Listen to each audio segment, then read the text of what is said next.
থেকে বের হওয়ার পরে চিন্তা করলাম যে এখানে স্টেজ করা হয়েছে, ইতিহাসের সাক্ষী হিসাবে থেকে যাই। তো থাকতে গিয়ে আরেকটা ইতিহাসের মধ্যে পড়ে গেছি, স্যার যেন আমার আটকে ফেলছে, আমার সাথে কাগজ নেই। মূল কথা হচ্ছে যে আমাদের দেশনায়ক তারেক রহমান আসবে, এখানে স্টেজ করা হয়েছে, এটা দেখার জন্য আমি বসুন্ধরা আমাদের বসের অফিস থেকে বের হয়ে তারপরে মানে কাগজ ছাড়াই এখানে চলে আসছি। যদিও আমি কাগজ নিয়ে 300 ফিটে আসি না, মানে কাগজ ছাড়া 300 ফিটে আমি ঢুকি না। আজকে কাগজ নিয়ে আসি নাই, আমার মানে বাসা থেকে যে রোডটা আমি ইউজ করি ওই রোডে আমার কাগজ প্রয়োজন হয় না, কারণ ওখানে সার্জনও থাকে না, পুলিশও থাকে না। পদ্মা সেতু, মেট্রো রেল এবং এলিভেটেড এক্সপ্রেসওয়ে নির্মাণের গর্বিত অংশীদার বসুন্ধরা সিমেন্ট। আমার বাসা থেকে একদম কাছাকাছি এই বসুন্ধরা যে অফিস, তো ওই অফিস থেকে বের হওয়ার পরে চিন্তা করলাম যে এখানে স্টেজ করা হয়েছে, ইতিহাসের সাক্ষী হিসাবে থেকে যাই। তো থাকতে গিয়ে আরেকটা ইতিহাসের মধ্যে পড়ে গেছি, স্যার যেন আমার আটকে ফেলছে, আমার সাথে কাগজ নেই।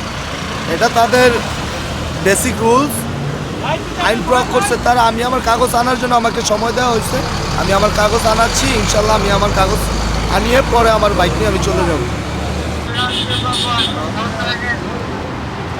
আমার কাগজের ব্যাগ নিয়ে গেছে।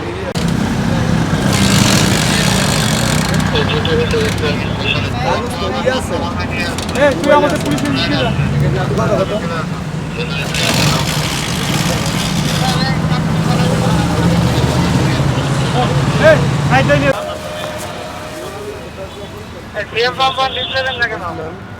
কাজ করেন আমাদের সাথে আপনার এদিকে থাকেন